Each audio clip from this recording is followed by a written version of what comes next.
Let's talk about childhood trauma. Let's talk about survival mode. What does that mean and how surviving mode is actually showing up in your life? What does that mean and how do you feel?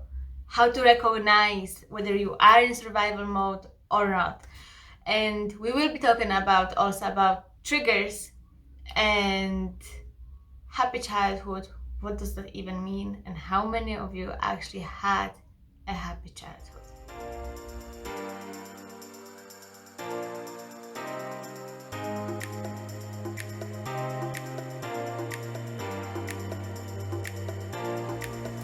Hi everyone, welcome to my channel. My name is Sylwia. So we will be talking about survival mode and trauma response and triggers and childhood. So let's begin with the trauma.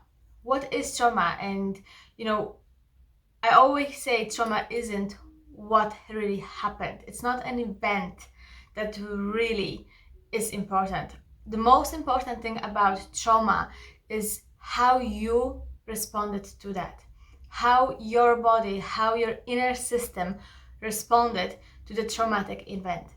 And that is actually what causing trauma. That is what causing us, going into the survival mode, going into feeling unsafe and really trying to survive what is going on outside of us. So it is outside event, but really what matters is how you internalize that, how you responded to what happened.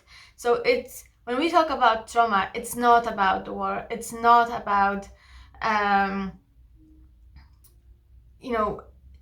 like a huge catastrophic event. Yes, of course, those events really are traumatized for us, and it's obvious. But I'm talking about more less obvious situations like developmental trauma or complex trauma. Complex trauma is when you're really in a long-term relationship that is actually not good for you. It's not, that relationship is somehow impacting you, your nervous system, your perception of world, your safety. That is causing you then, traumatic experience.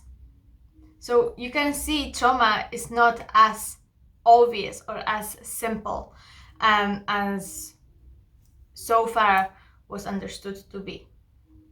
So survival mode is really a trauma response. It's when we don't feel safe, when we are forgetting to leave, but we are surviving. All what we care about, all what we subconsciously want to do is to survive this event, this situation, this relationship, this time of our life.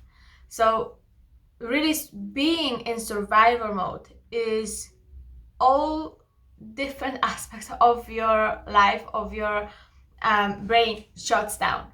It really shuts down so you can survive it, so you can really concentrate on surviving the situation. And so how survival mode is actually showing up in our lives. Number one, and it's a big one, not feeling safe. We don't feel safe. We feel like the world around you, around us, is very much a dangerous place. We have no one to talk to. It's not about, feelings. It's not about, we feel like we can't speak even about our feelings. It's just everywhere you go, you feel like this isn't safe. Get me out of this place. And you're not really relaxed. You're not like any words about self-care, relaxation, meditation's out the window. Like you're not really concentrating on that. Like there's no really room for all of this pleasure because you're fighting for life here. You're fighting to survive. So you're on autopilot. You're doing things out of habit. You're doing things you're not really being conscious or not having the awareness of why you're doing this, why you're responding to this, why you're saying that. So you're really surviving. You know, there's no inner thought put into what you do. So autopilot. The other thing is you don't really feel like you want to have fun. Again, you don't believe you deserve to have fun. You don't think fun is actually a good thing to have, because when you're not having fun, like when you are having fun, you're losing focus on the dangers and things that might actually happen to you, and that is a red flag for you. So you won't allow yourself to have fun, because what if you're going to have fun and something bad is going to happen, and then are you going to blame for that? Of course yourself, because you are the one who lost focus.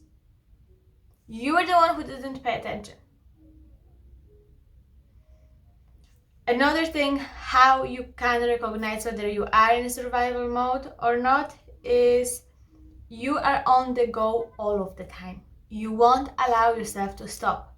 So you believe you have to do something all the time. You have to keep cleaning, you have to keep working, you have to keep doing things just to keep yourself busy, just to show everyone how worthy you are, or you don't feel like you do deserve time out, slow down, because that feeling of being unworthy is actually being triggered.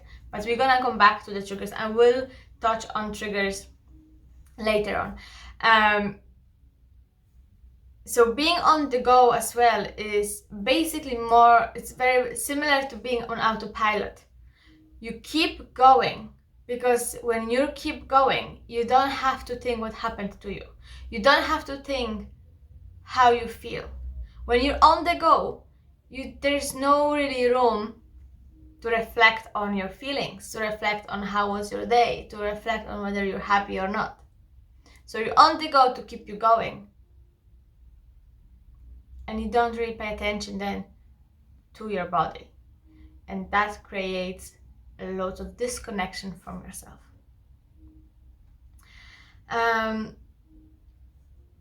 Another thing, not trusting people, that's a big one. When you have issues with getting close to people, when you don't believe people are trustworthy, when you don't think that people can be polite or caring or kind because that's who they are, when you feel like very suspicious, okay, now this person is nice to me, what does she want? What does he want? Like, that's a hidden agenda there, like what is going on? Like you don't trust people, like you won't allow them to come, you know, close to you, like you won't allow them to get to know you, you won't allow them to, you know, you will create some kind of distance between yourself and the other people. So not trusting people, but also not trusting yourself, it's a huge one. Not trusting yourself, not trusting that you can make reliable decisions, not trusting yourself that you can have an opinion, and it doesn't have to, you know, be the same as everybody else's. Not allowing yourself to really think for yourself. You're always gonna follow the crowd because it's safer. This is survival mode. You do everything to survive. You do everything just to somehow feel safe. Being tense or being on the edge all of the time, or majority of the time, another sign of being in survival mode.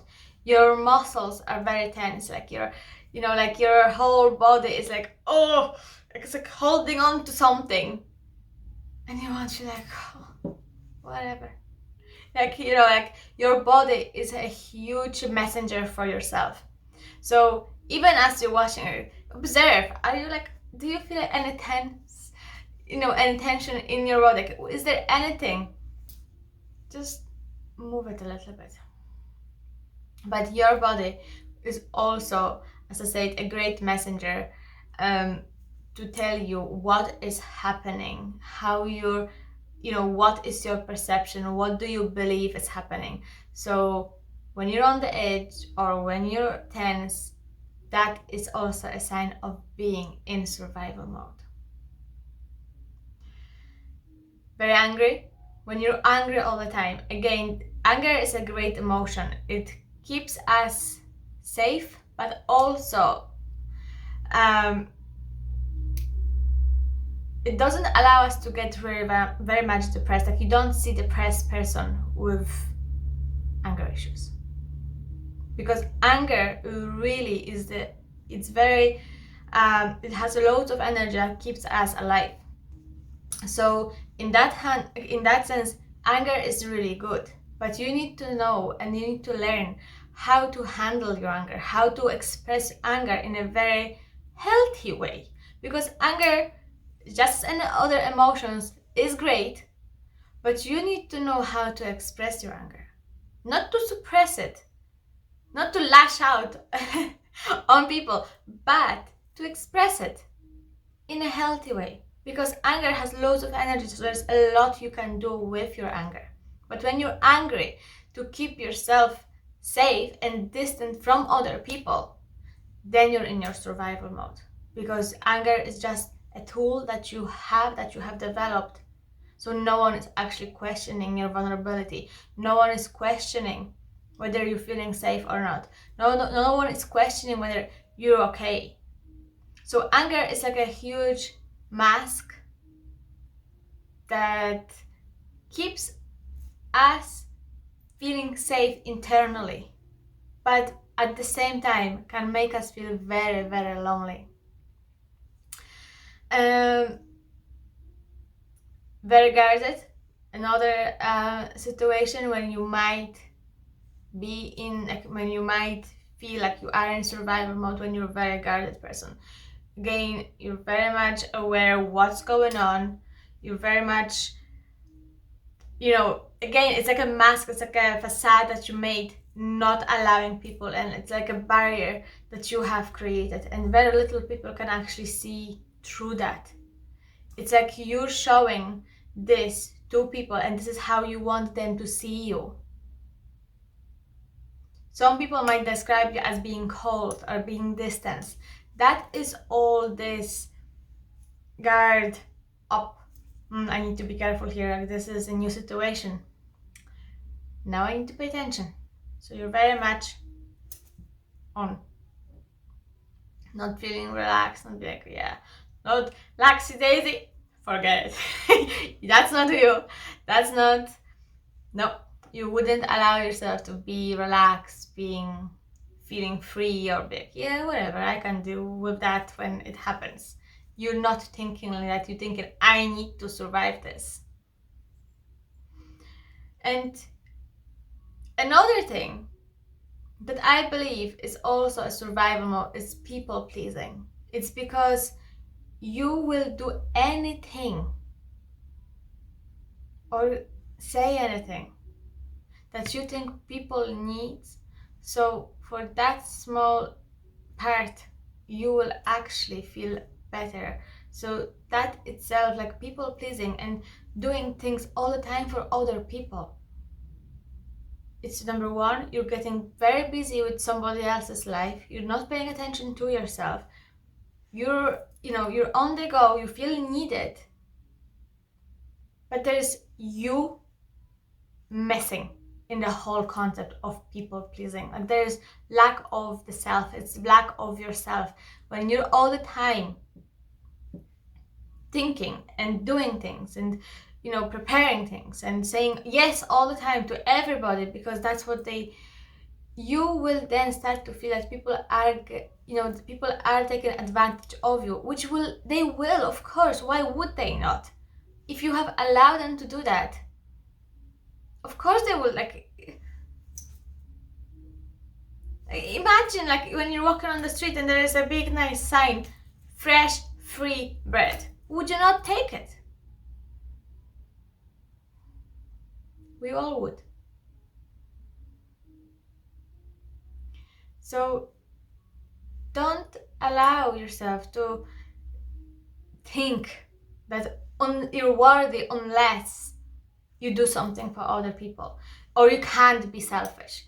That's a big one actually, and it's coming from our childhood, because I did actually say that about exactly about that with my previous videos, when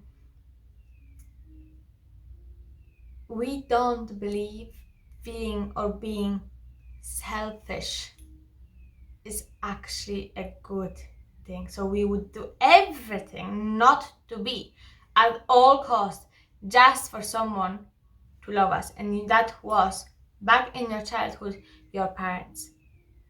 Because your parents were keeping, keep telling you that you can't be selfish, sharing is caring, whatever, all those talk about, you need to think about your sibling, you need to think about this, you need to think about that. Oh my god, if you're going to behave this, it won't be acceptable. All of this is a message to your subconscious mind. Okay, if you're going to be yourself, if you're going to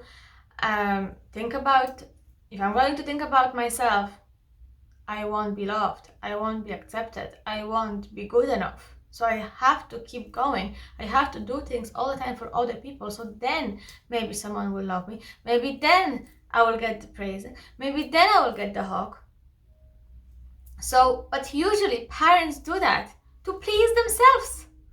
It's not about the child. Like, you need to behave in certain way so I can be happy.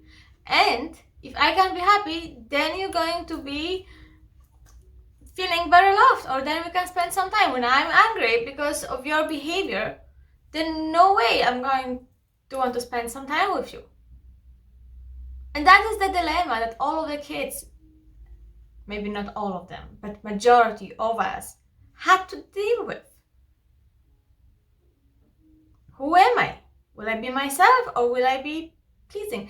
Again, you're losing connection with yourself automatically.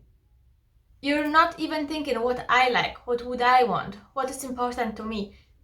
If there is no room for yourself and developing yourself, because that is your job as a human being, from being born with mind very much open and honest and very vulnerable, but there is very little self in it. Your job as a human is to develop the self.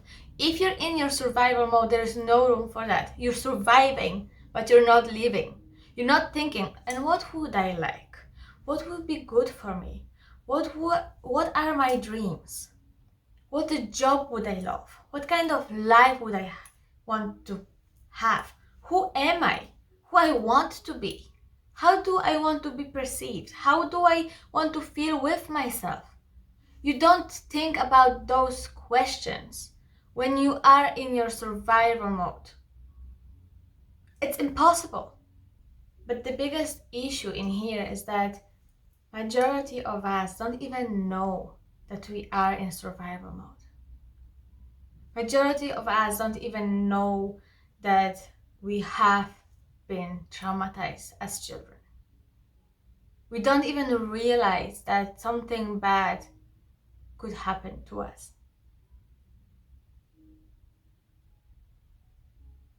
Because surviving mode, we have been in it for such a long time that now we normalize it. It's our norm. It's what we know.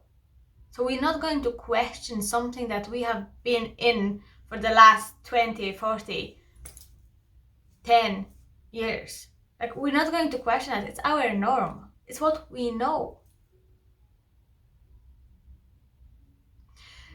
This actually happened to me about 9 years ago when I started my journey with psychotherapy.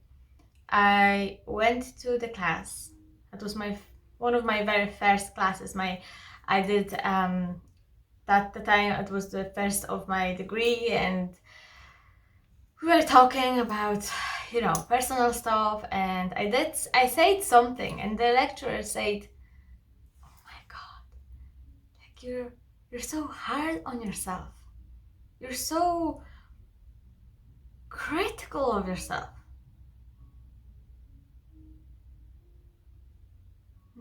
Like whatever, like that's I don't know like what you mean. Like, it's what I am, it's who I am, it's like what I do, it's my norm, I don't know any difference. And she said, you're surviving. Like, this is, she was talking then about being not good enough, and how being not good enough is also a part of being traumatized. And it did not, when she was telling me all those things at the beginning, she might as well have been talking to me in Chinese. I don't understand Chinese. I didn't know what she meant. Like, yeah, okay, obviously you see something that I don't.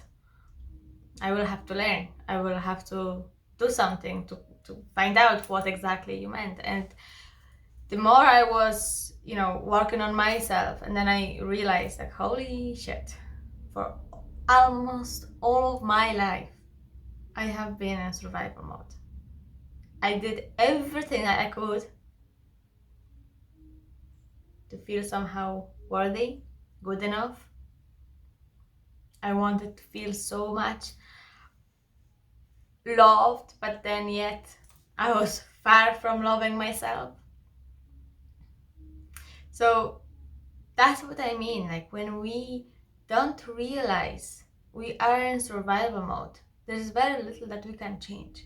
But the minute you actually start to pay attention to yourself, the minute you start to think, oh yeah, like, I have this, like, this is what I do, why am I doing this? And then you start to connecting the dots, and it's actually a different truth to what you have so far believed. Because you don't have to be in survival mode. You don't have to allow your past to haunt you to the rest of your life. You don't have to feel not good enough or not worthy enough to the rest of your life. But that is when the healing process is so important.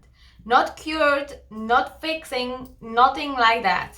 Like, I'm not interested in any of this. Healing. When you heal, you do it with compassion, or you do it in the way that there's no coming back to where you were before. Because when you heal, you're not only changing your life, you're not only changing your perceptions, you're not only changing who you are, but you're also letting go and really mind that part of you that was very much traumatized and was very much vulnerable. So let's talk about triggers, because you can do so much work on yourself, but you're still gonna get triggers. You're still going to have them. That's part of being human being. That's normal. It's fine. There's nothing wrong with you. It's how we learn. It's how we pay attention.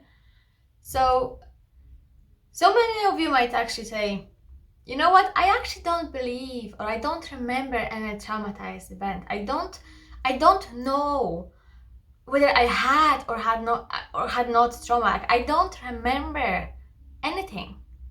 I don't remember this big event that had huge impact and I was afraid, and ever since my life changed, and okay.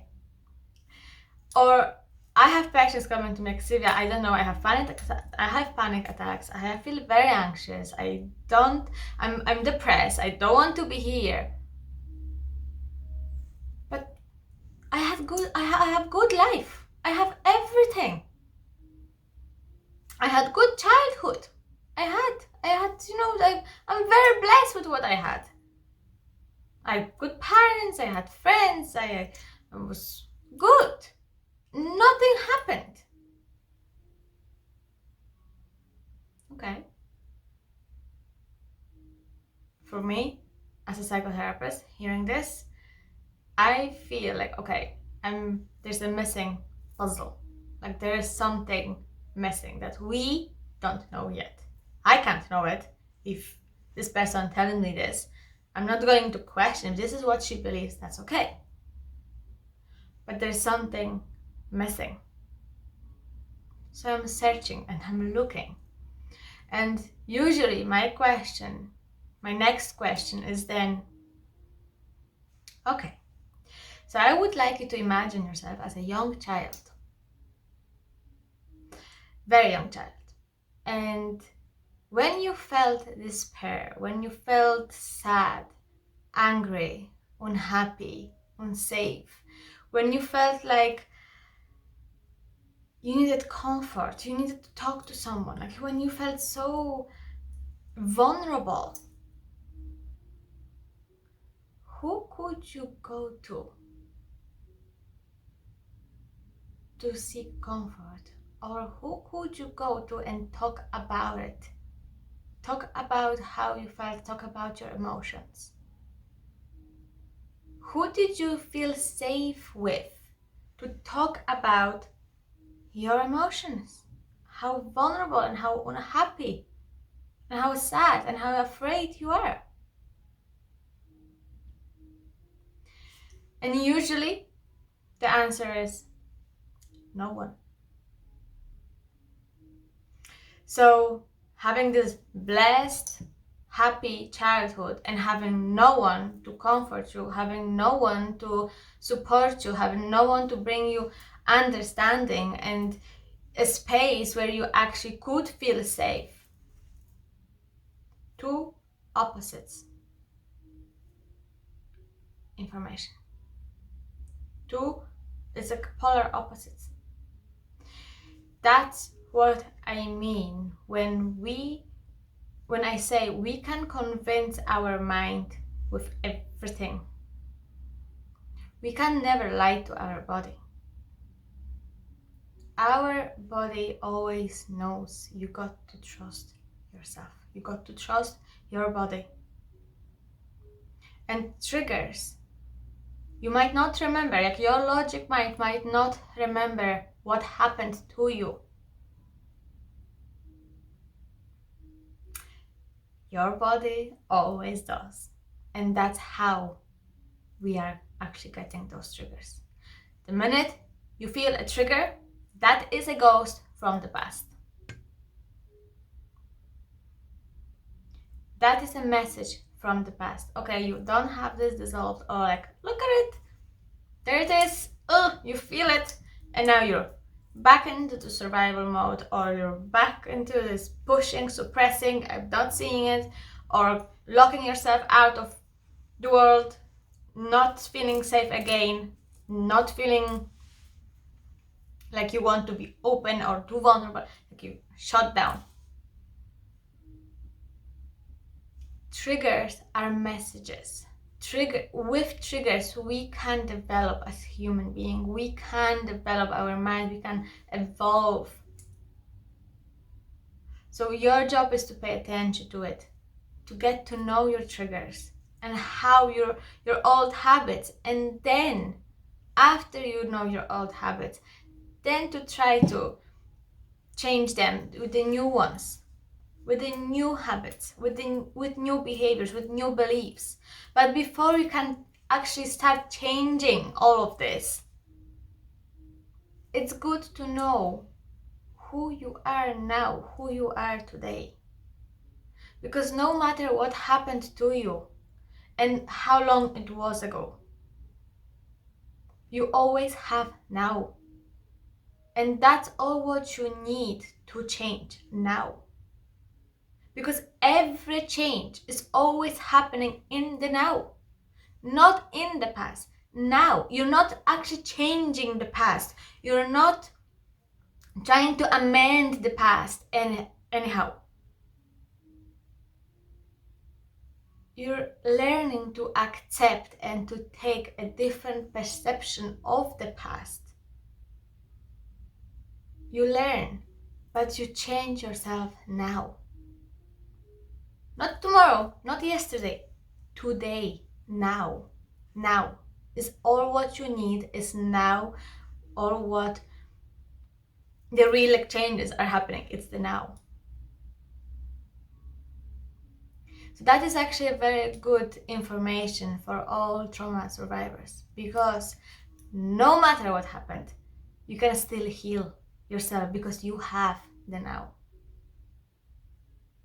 So no matter how much triggers you actually have, how many unhealthy core beliefs you actually have developed, it doesn't matter. You can still change. You can still let yourself free from the past.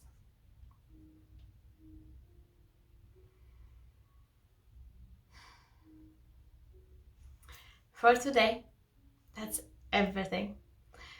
I would love to thank you for being here, for listening, for giving me likes or sharing this. And I will see you very, very soon.